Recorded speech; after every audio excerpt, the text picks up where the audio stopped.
Boa noite, pessoal. O meu nome é Gustavo e o relato que eu irei contar foi no ano de 1998, na noite em que eu fui motorista designado entre o meu grupo de amigos depois de uma festa. Meus amigos eram o Michel, o Ed e a Daniela. Nós moramos no interior de Goiás, então sempre que queríamos ir a bares ou festas, tínhamos que viajar por longas distâncias. É por isso que é tão importante que um de nós esteja sóbrio o suficiente para poder dirigir. Estávamos dirigindo pela estrada completamente sem iluminação, com algumas casas ocasionais, mas principalmente por uma mata com grandes árvores. A estrada leva à cidade, onde a maioria dos bares estão. Esta história acontece a caminho de volta da cidade. Daniela estava completamente bêbada e começou a reclamar, dizendo que precisava fazer xixi, pois estava quase se mijando. Foi então que eu disse a ela que ela teria que esperar um pouco mais, mas não vou mentir. Eu comecei a sentir aquela necessidade também.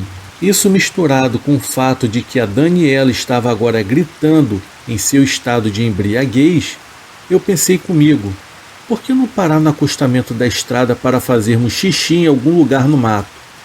Bom, e assim eu fiz. Assim que eu parei o carro, a Daniela saiu primeiro e desapareceu de um lado.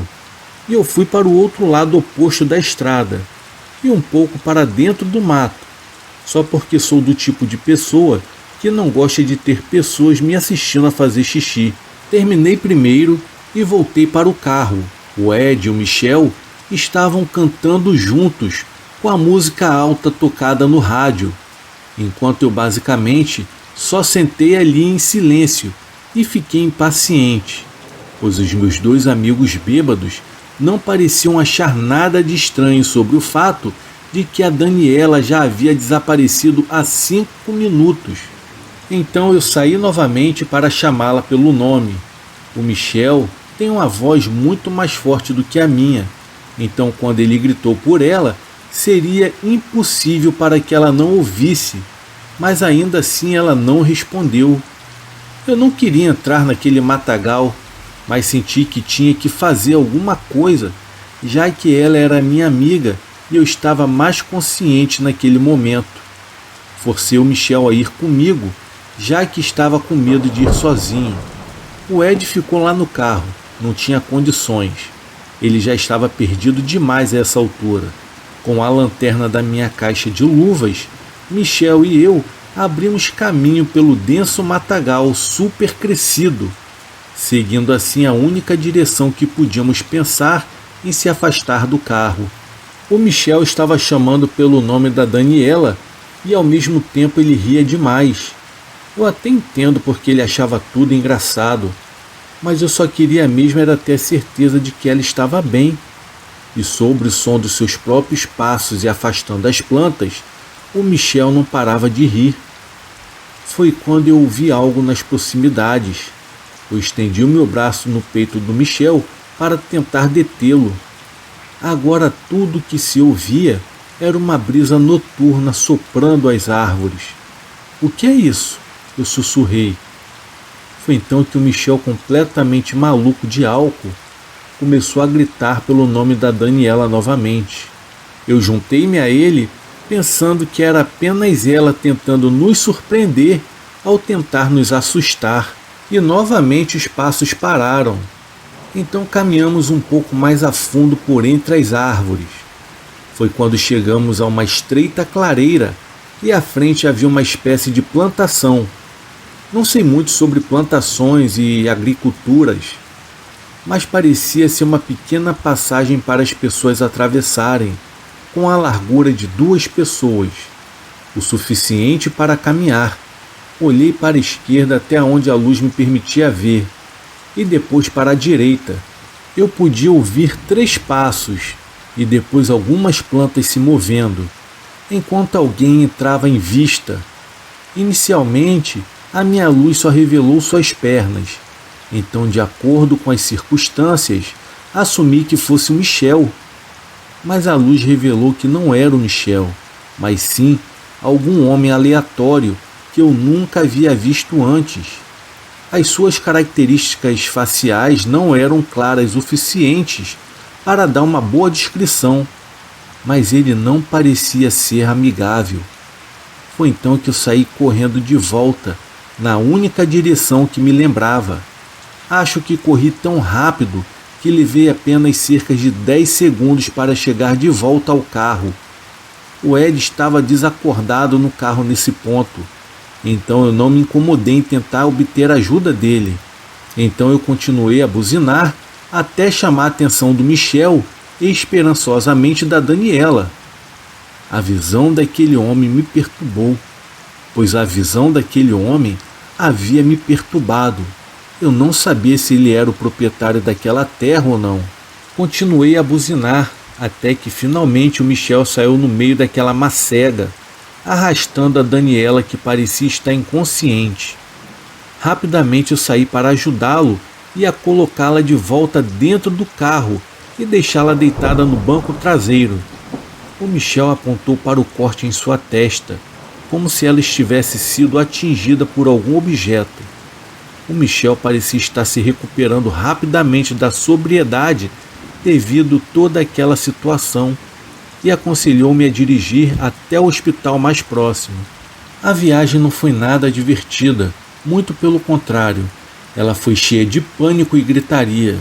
Nós trouxemos a Daniela para que sua ferida fosse tratada o mais rápido possível.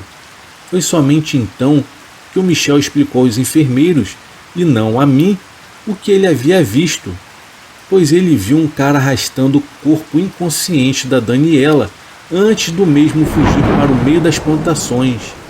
Ele nunca havia mencionado isso no carro, mas agora fazia todo o sentido. Aquele homem que estava conosco naquela noite havia sido o responsável. A Daniela acordou depois que levou alguns pontos em sua ferida. Ela não se lembrava de nada daquela noite, desde o momento em que chegamos à festa até o momento em que foi atingida na cabeça. E até hoje, nunca descobrimos quem era aquele maluco que estava no meio do mato, no meio da escuridão.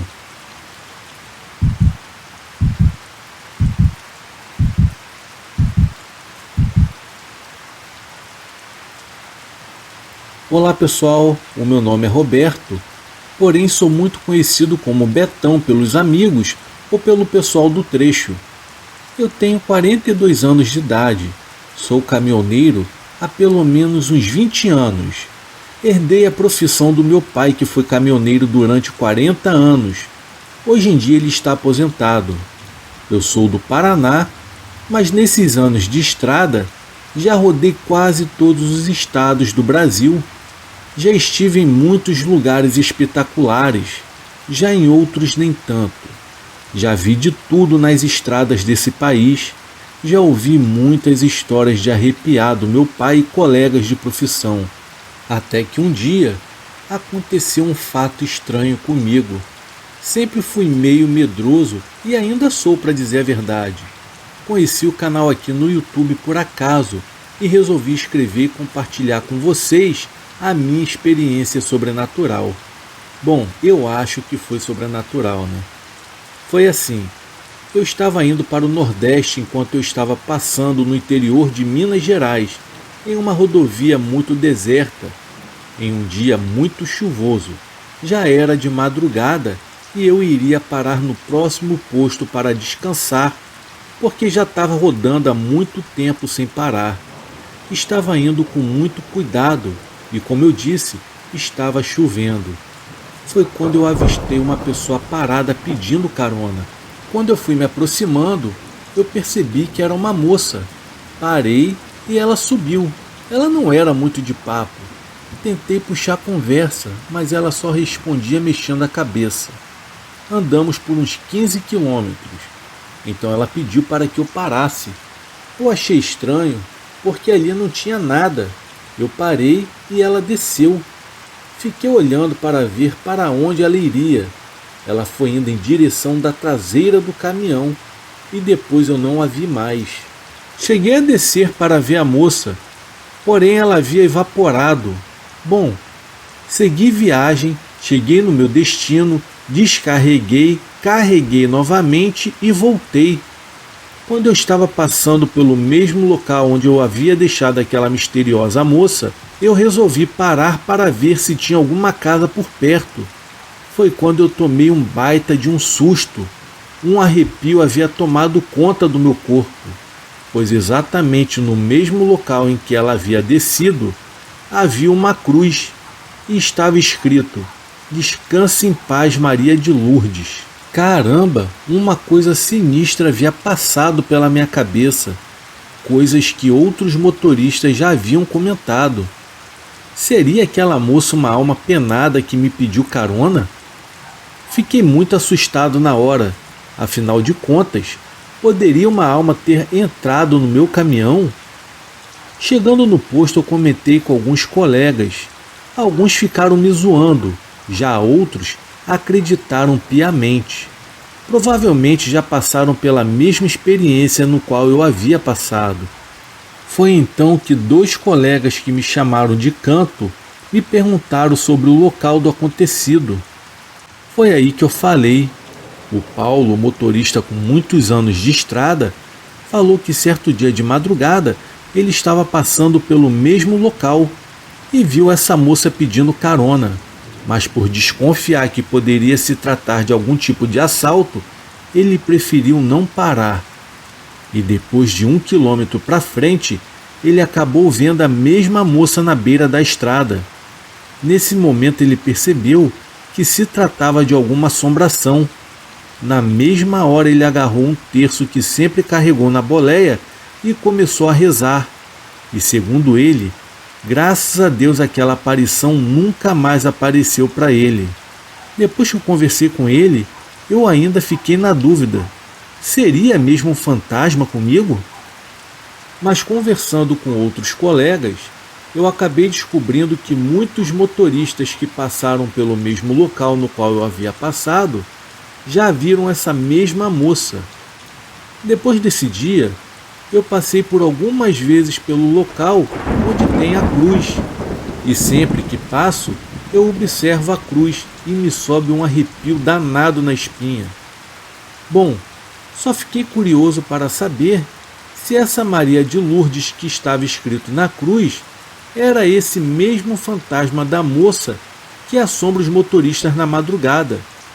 E qual foi a causa da sua morte? Mas algum tempo depois, conversando com o frentista do posto que fica ali perto, ele confirmou que a moça morreu atropelada há exatos 20 anos atrás. Foi então que eu comentei com ele o que havia acontecido comigo. Em seguida ele fez o sinal da cruz e disse que já escutou muitas histórias de motoristas que já viram esse mesmo fantasma da moça na beira da estrada e pedindo carona. E se o caminhoneiro não parar para ela, a mesma joga uma baita de uma maldição no pobre coitado do motorista para acabar de vez com a vida dele. Depois que o frentista me contou tudo aquilo, mesmo assim eu achei meio que exagero da parte dele. E para falar a verdade, eu não acredito 100% sobre essa tal maldição. Eu prefiro acreditar que é apenas mais uma lenda, mas uma coisa é real, e eu tenho certeza. Eu vi aquela mulher e ela desapareceu.